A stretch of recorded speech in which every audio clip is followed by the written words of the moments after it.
अभी हमारे भारत में सिर्फ एक चीज चल रही है, वो है अयोध्या में होने वाले राम मंदिर की प्राण प्रतिष्ठा, जो कि सोमवार को यानी 22 जनवरी को आज होने वाली है। अयोध्या में राम प्रतिष्ठा होने वाली है आज। जहां एक और हिंदुओं में उत्साह का माहौल है, सब लोग महादीपावली मनाने की तैयारियां कर रहे हैं। वहीं इन्हीं के बीच के कुछ संत गुरु, कुछ विधायक इन्हीं के बीच के इस चीज को लेकर आलोचना कर रहे हैं। आखिर क्या है माजरा? आज की इस बड़ी खबर के साथ मैं ताजुल मंसूरी, आप देख रहे हैं इंटरनेशनल अवेयरनेस।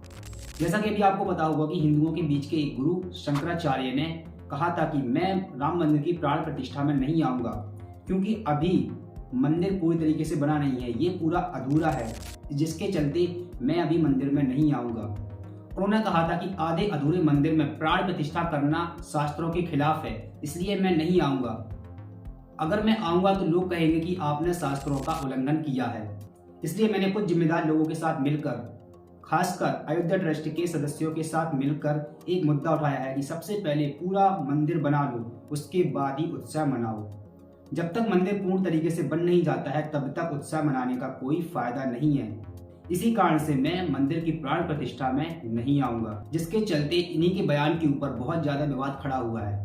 शंकराचार्य के बयान के बाद इन्हीं के बीच के एक विधायक रामकापा यानी शरद पवार पार्टी के एक विधेयक जितेंद्र अवधा है, जो कि एक विधायक हैं, जितेंद्र अवधा कहते हैं कि राम मंदिर की जो प्राण प्रतिष्ठा हो रही है, मूर्ति की स्थापना की जा रही है 22 जनवरी को, अभी राम मंदिर पूरी तरीके से नहीं बना है, तो इतनी जल्दी आखिर क्या है? क्या 22 जनवरी को रामनवमी है? यकीनन नहीं है। तो आखिर फिर क्यों इतनी जल्दी मचाई जा रही है प्राण प्रतिष्ठा करने की, जबकि मंदिर अभी पूरे तरीके से बना भी नहीं है? चुनाव से पहले बढ़ती बेरोजगारी, लगातार बढ़ती महंगाई जैसे वास्तविक मुद्दों पर बात नहीं हो रही है। इसके बजाय राम मंदिर की प्राण प्रतिष्ठा के लिए लोगों के बीच आमंत्रण पत्र भेजे जा रहे हैं। सरकार से बस जातिगत और भेदभाव वाली बदबू आ रही है। उन्होंने इस प्रकार से सरकार पर आरोप लगाया और इसकी आलोचना की। और एक बात भी सच है कि आज की हमारी गोदी मीडिया, भारत की गोदी मीडिया सिर्फ और सिर्फ राम मंदिर की प्राण प्रतिष्ठा के बारे में बता रही है। पिछले दिन से बताती आ रही है, कई दिनों से बताती आ रही है, जो कि आज प्राण प्रतिष्ठा होने वाली है। मानो ऐसा लग रहा है कि देश में कोई मुद्दा हो ही ना हो। ना तो कहीं पर नाव पलटी है जिससे बच्चों की मौत हुई है, ना ही किसी यूनिवर्सिटी में बलात्कार हो रहे हैं। ऐसा मानो कुछ हो ही ना रहा हो। सिर्फ और सिर्फ एक ही चीज है जो कि आज आपके सामने मैंने बता के रख दी है। फिलहाल में देखते हैं कि आखिर आगे क्या होता है।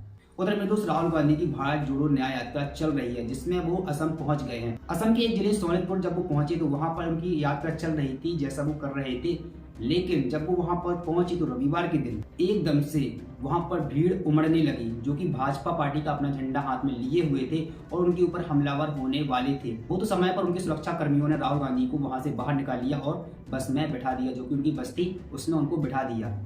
राहुल गांधी ने बताया और कांग्रेस ने बताया कि विपक्ष हमारे ऊपर हमलावर होना चाहता था, हालांकि ये हमारा कुछ नहीं बिगाड़ सकते। ये तो बात रही हमारे भारत की, लेकिन अब नजर डालते हैं एक दुनिया के ऊपर।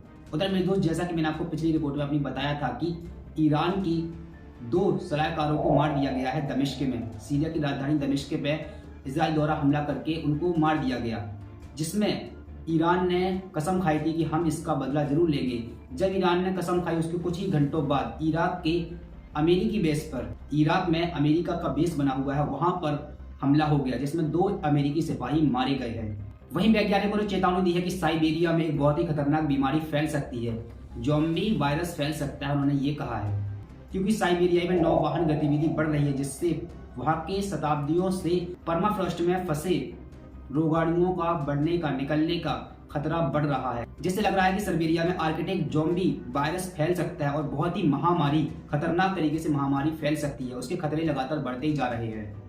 इसी के साथ संयुक्त राष्ट्र के महासचिव एंटोनियो गुटेरस ने कहा है कि बहुत ही मुझे अफसोस है कि दक्षिण अफ्रीका से एक भी सदस्य संयुक्त राष्ट्र सुरक्षा परिषद में स्थायी नहीं है। उन्होंने कहा कि हम इसे कैसे स्वीकार कर सकते हैं कि दक्षिण अफ्रीका में उनके सदस्यों में से एक भी सदस्य संयुक्त राष्ट्र सुरक्षा परिषद में स्थायी नहीं है। ये बहुत अफसोस की बात है। मैं सारे संस्थानों से कहना चाहूंगा कि आज की दुनिया को प्रेजेंट करो, आज की दुनिया को उजागर करो, ना कि 80 साल पहले की दुनिया को।